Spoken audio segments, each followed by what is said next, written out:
This is quite an honor on the Morning Brew. We had the brand new 2016 Miss Indian World with us this morning, Danielle Tashina Fenn.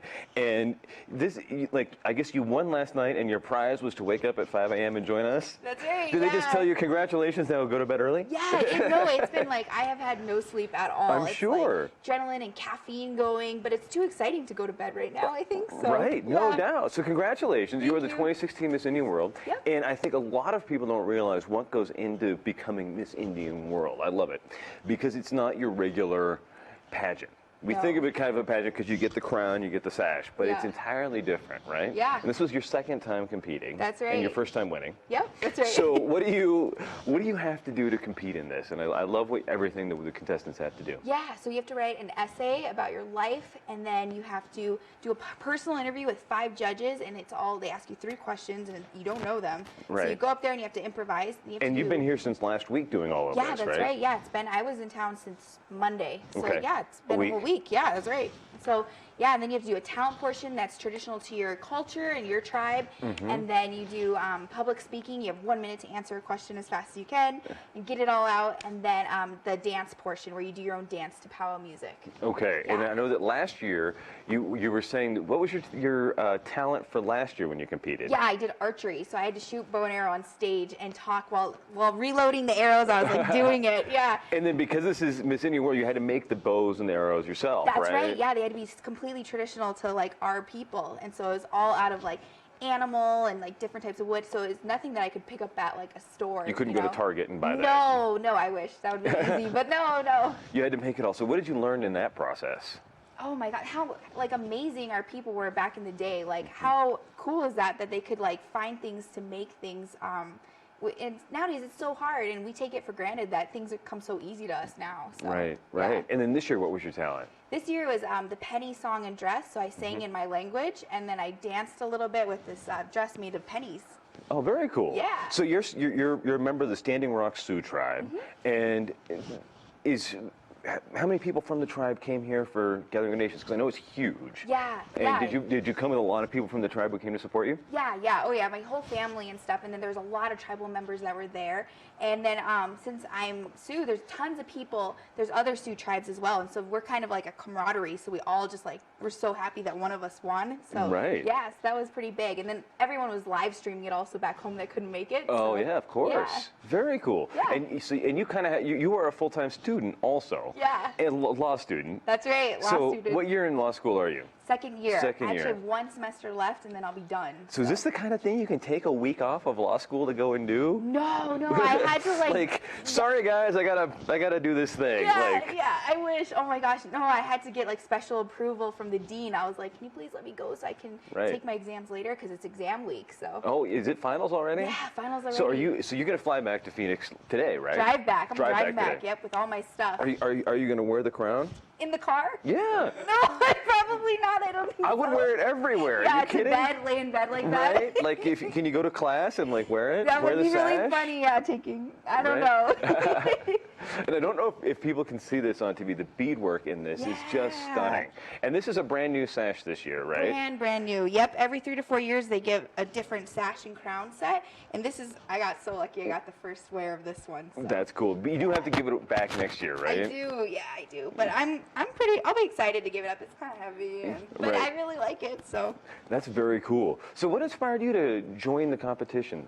So there's never been anyone from my tribe to ever win Miss Indian World, and we're actually the 4th largest reservation in the United States. So we're so large, but yet there's never been anyone represented as a Miss Indian World. So I was like, I want to go. I want to do this. I want to do it for my people. So that's why I did it. Very cool. Yeah. Have you been very involved in like tribal politics and tribal administration and being part of the world there in South Dakota? Yeah, for sure. Yeah, but I just kind of grew up. A lot of my family is holding higher positions. We call them like chairmen and presidents and stuff like that. And so I kind of grew up in that system and know a lot. So hopefully one day I'll run or do something. We'll see. So. Excellent. Well, are you studying like Indian law? Are you studying specific kinds of law that can help the tribe? Yeah, like federal Indian law, tribal law, and public policy. So like a lot of legislative drafting where I could work with the U.S. government, so try to help that kind of way. Cool. Yeah. And I know you also have to have a platform for this, right? That's so right. what was your platform for running for Miss Indian World this year? Yeah, mine's threefold. So I'm going to do suicide prevention, higher education, and language preservation. That's a lot. It is a lot, but I was like, you know, each situation, it depends, you know, where you go, you can talk about different things. And so, but it's something that I can talk about to all nations, like, because there's a lot of things with Canada and New Zealand that are so similar with Aboriginal people there too. Right. Yeah. So a lot of the similar issues translate across continents, yeah, right? Basically. I love the language preservation part of it, because that's something that's very, in New Mexico, we have a lot of people who are preserving the Diné language, Pueblo languages. And is the Sioux language surviving? Yeah, we do. And we have on our reservation, we have a little, like, kind of like a kindergarten, and it's super cute. It's called the Lakota Immersion nest, where they immerse the kids in the Lakota language. And so, like, it's... Were you lucky enough to do that yourself? No, they just had it happen not too long ago. My mom was good, though. My mom always made me speak the language as much as possible. Excellent. And do you speak it conversationally, fluently? A little bit. My mom's way better than me, so but I can write it pretty well and stuff. So very cool. And is that part of the competition too? You have to be able to speak at least a certain amount of your language, right? Yeah, definitely. You have to be culturally competent, and so that's what they look for. They look for the girl that knows her people so well. So that's how I got picked, I guess. Excellent. So I know that this is your second time coming to Gathering of Nations, at least. Yes. What, you know, for those of us in Albuquerque, we kind of take it for granted a little bit. We all know it's big, and we all know it's awesome. And I think most everybody I know has been to the grand entrance, which is amazing, right? Yeah. What is it like for somebody who doesn't see that every year? Oh my gosh, it's like a once in a lifetime opportunity to like go.